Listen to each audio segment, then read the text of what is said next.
Programme number 38। अज़ीज़ सामाइन, अस्सलाम अलैकुम।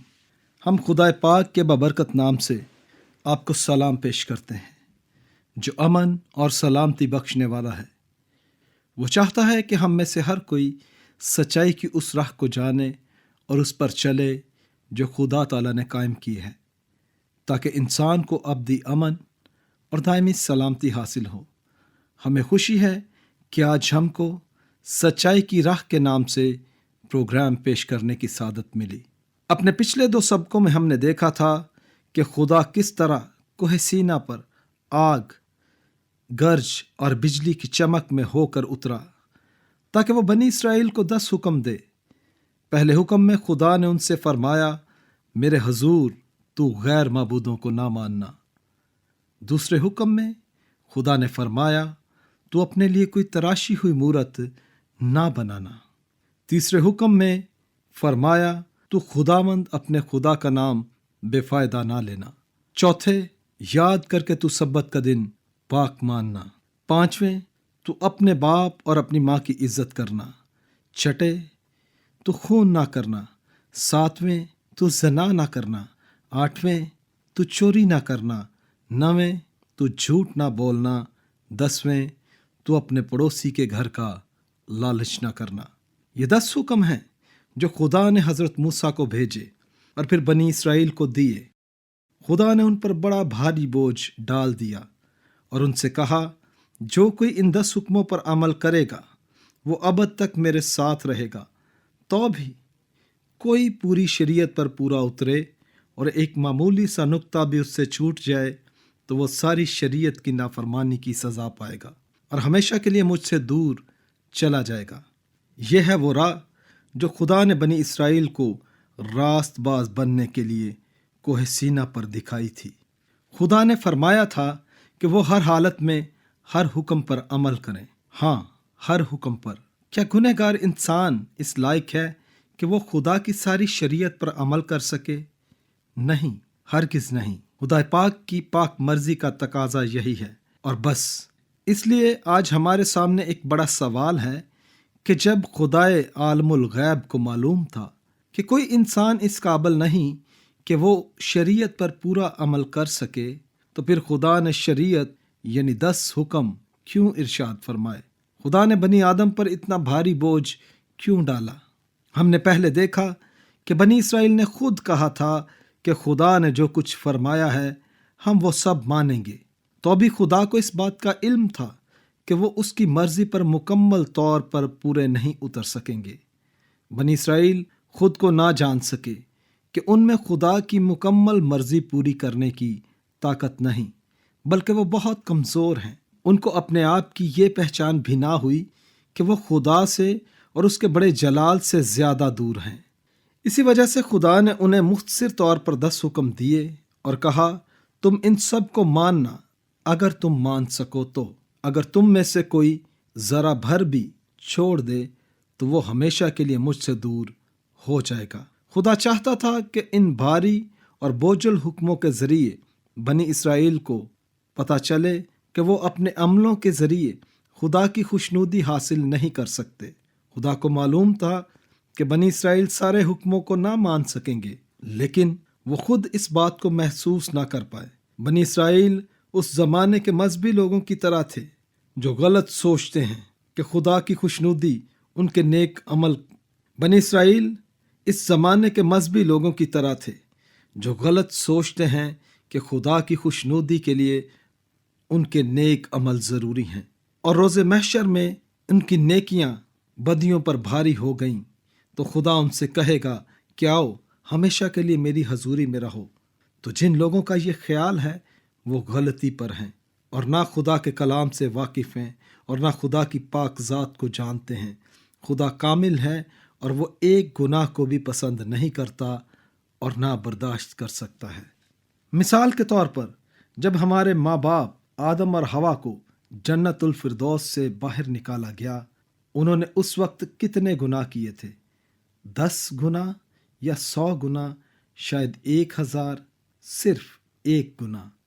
और इसी एक गुनाह ने आदम को खुदा की हजूरी से बाहर निकाल दिया, क्योंकि आदम कामिल ना रहा बल्कि नाकिस हो गया। एक गुनाह ही के सबब से आदम की कामलियत जाती रही। एक गुनाह ही के सबब से खुदा की हजूरी से निकलना पड़ा। एक गुनाह ही के सबब से उस पर मौत आई। एक गुनाह ही के सबब से उसने अपने आप को अबदी आग के मकाम में डाल दिया। जी हाँ, खुदा पाक है और वो मामूली गुनाह को भी मामूली नहीं समझता। इसी सबब से उसने बनी इसराइल से कहा था कि जिसने सारी शरीयत पर अमल किया और एक ही बात में खता की, वो सब बातों में कसूरवार ठहरा। बस अगर खुदा की मर्जी का तकाजा यही था, तो हमें ये जानने की ज़रूरत है कि जब खुदा को मालूम था कि कोई भी उसके 10 हुक्मों को पूरा करने के लायक नहीं, तो फिर उसने ये 10 हुक्म क्यों फ़र्ज किए? अब खुदा का जवाब सुन लीजिए। क्योंकि शरीयत के अमाल से कोई बशर उसके हजूर रास्तबाज ना ठहरेगा, इसलिए कि शरीयत के वसीले से तो गुनाह की पहचान ही होती है। तो 10 अहकाम का मकसद क्या हुआ? गुनाह का खात्मा नहीं। खुदा फरमाता है शरीयत का मकसद गुनाह की पहचान है या गुनाह का एहसास है। क्या आप गुनाह को पहचान गए हैं? खुदा ने मूसा को और बनी इसराइल को 10 हुक्म क्यों दिए? क्या इसलिए कि उन पर अमल करके वो जन्नतुल फिरदौस के हकदार बन जाएं? नहीं, ऐसा नहीं। क्योंकि खुदा फरमाता है अगर तुम इन सब हुक्मों पर अमल ना करोगे और सजावार ठहरोगे। क्या तमाम बनी आदम खुदा के तमाम हुक्मों पर मुकम्मल तौर पर अमल कर सकते हैं? क्या गंदे पानी के मटके से कोई साफ शिफाफ पानी अलग कर देगा? हरगिज नहीं।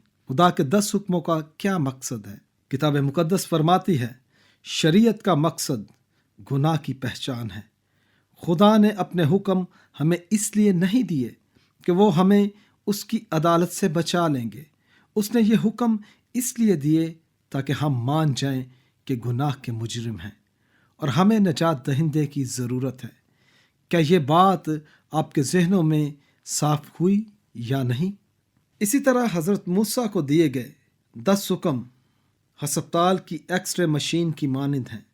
उनका मकसद है अंदरूनी खराबी को जाहिर करना, जो गुनाह की खराबी है जो मेरे दिल और मेरी जान के अंदर है।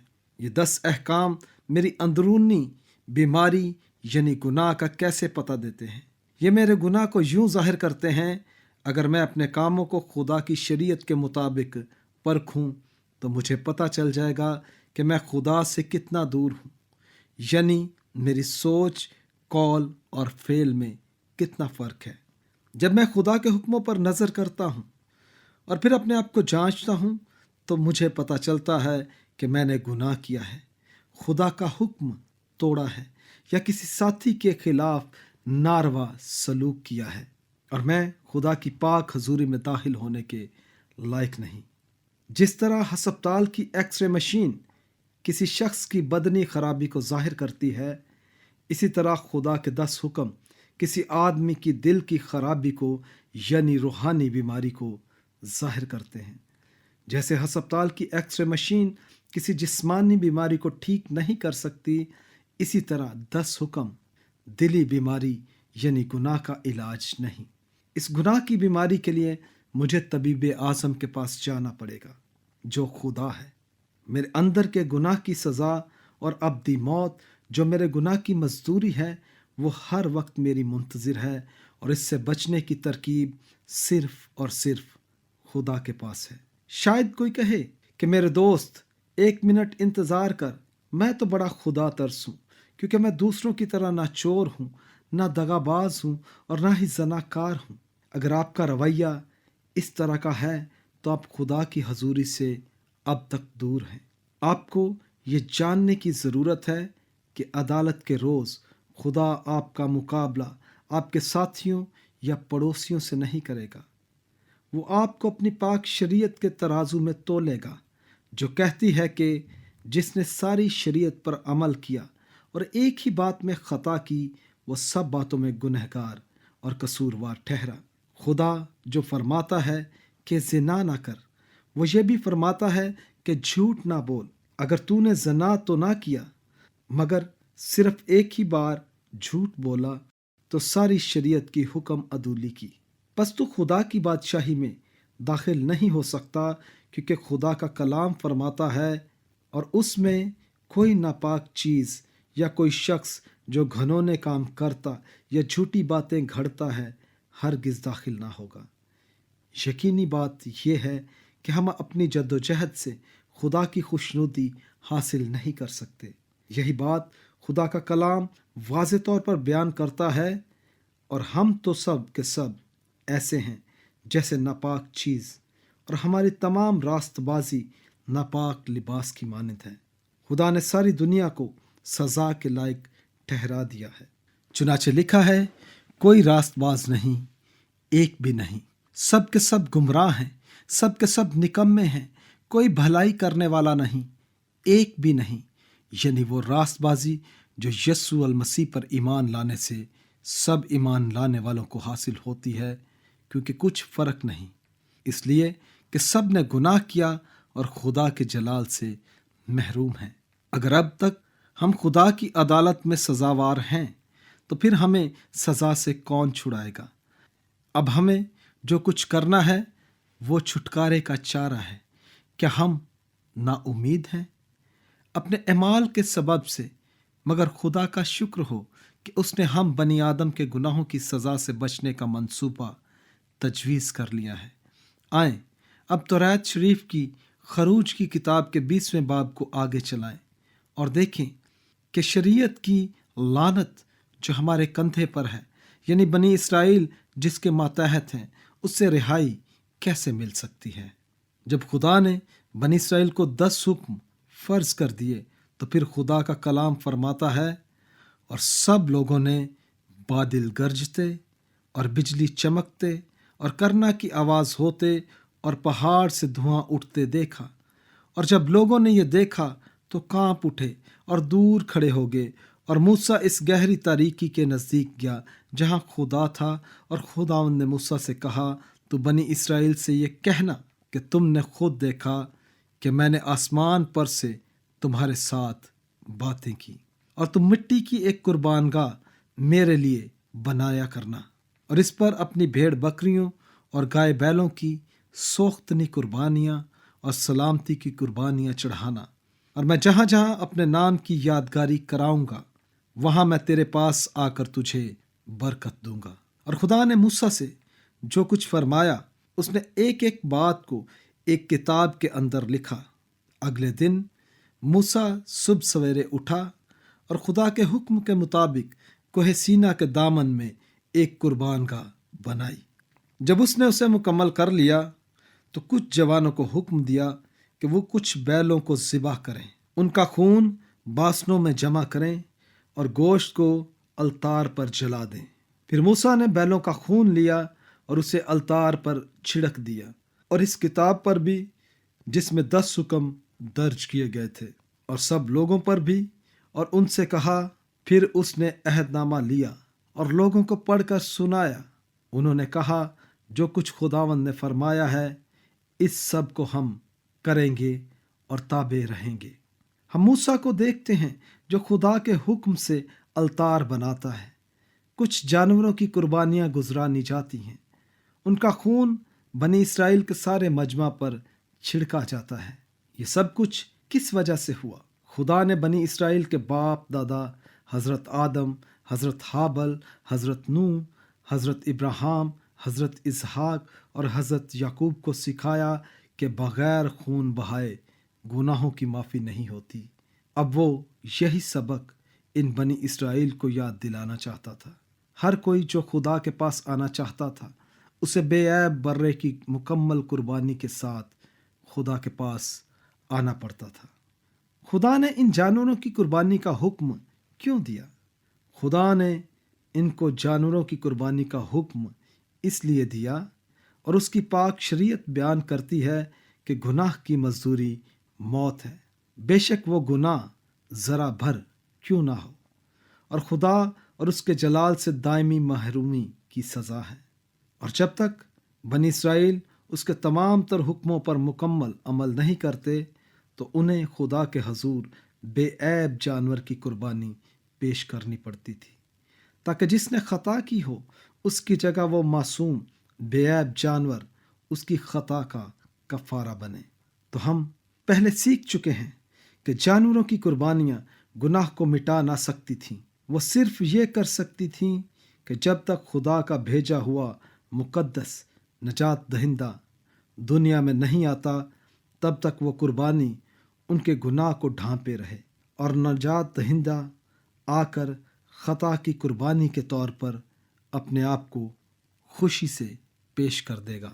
अब हम कितने ज़्यादा खुश हैं, क्योंकि हमें मालूम हो गया है कि ये नजात दहिंदा आ गया है और हम सब के गुनाहों का फिदिया उसने एक ही बार कुर्बान होकर दे दिया है। क्या आप इस नजात दहिंदे का नाम जानते हैं? जी हाँ, ये नाम यस्सु नाम है। यस्सु नाम का मतलब है खुदावंद रिहाई देता है। यस्सु का ज़मीन पर कोई जिस्मानी बाप ना था, वो आसमान से आया था। उसकी ज़ात तबई गुनाह से मुबर्रा थी, क्योंकि हर बनी आदम की फितरत में आदम का गुनाह मरोसी तौर पर छुपा हुआ है। यस्सु ने खुदा के 10 हुक्मों को कामिल तौर पर पूरा किया और खुदा की रास्तबाजी का मुतालबा पूरा किया, क्योंकि वो बेऐब था, लाखता था। इसलिए वो इस लायक ठहरा कि अपने आप को ऐसी कुर्बानी होने के लिए पेश करे जो इन सब के गुनाहों को उठा ले जो उस पर ईमान लाए। नजात दहिंदे की कामिल कुर्बानी की बिना पर खुदा ने मुझे और आपको रास्तबाज कबूल कर लिया है, क्योंकि जो गुनाह से वाकिफ ना था उसने आपके और मेरे गुनाह की सज़ा झेली। अजीज़ दोस्तों, आएँ 2 ख़ास बातें जो आज के सबक पर मबनी हैं याद रखें। पहली बात यह है कि यकीनन कोई शख्स ऐसा ना था जो 10 हुक्मों को पूरा करता और उनको बचाता। इसके बारे में खुदा का फरमान फिर सुन लें, क्योंकि जितने शरीयत के अमाल पर तकिया करते हैं वो सब लानत के मातहत हैं। चुनाचे लिखा है कि जो कोई इन सब बातों के करने पर कायम नहीं रहता वो शरीयत की किताब चुनाचे लिखा है कि जो कोई इन सब बातों के करने पर कायम नहीं रहता जो शरीयत की किताब में लिखी हैं वो लानती है, क्योंकि जिसने सारी शरीयत पर अमल किया और एक ही बात में खता की वो सब बातों में कसूरवार ठहरा। शरीयत पर अमल करने से कोई गुनाह की सज़ा से बच ना पाएगा, क्योंकि शरीयत का मकसद गुनाह की पहचान है। दूसरी अहम बात जो हमें याद रखनी चाहिए वो ये है कि खुदाए वाहद ने गुनाहगारों की निजात का मंसूबा मुकम्मल कर लिया है। अब खुदा के कलाम का बयान सुनिए, क्योंकि खुदा एक है और खुदा और इंसान के बीच में दरमियानी भी एक, यानी मसीह यस्सु जो इंसान है, जिसने अपने आप को सब के फिदिया में दिया। सच तो यह है कि गुनाहगारों की निजात का मंसूबा सिर्फ खुदा के पास है। दोस्तों, आपको 2 बातों के साथ अलविदा कहते हैं। शरीयत को पूरा करने की कोशिश में कोई निजात ना पाएगा। गुनाहगारों की निजात का मंसूबा सिर्फ खुदा के पास है। दोस्तों, आपका शुक्रिया। खुदा आपको बरकत दे और हमने आज जो कुछ सीखा उसको निगाह में रखने का फजल बख्शे, क्योंकि खुदा का कलाम फरमाता है, क्योंकि शरीयत के अमाल से कोई बशर उसके हजूर रास्तबाज नहीं ठहरेगा, इसलिए कि शरीयत के वसीले से तो गुनाह की पहचान ही होती है।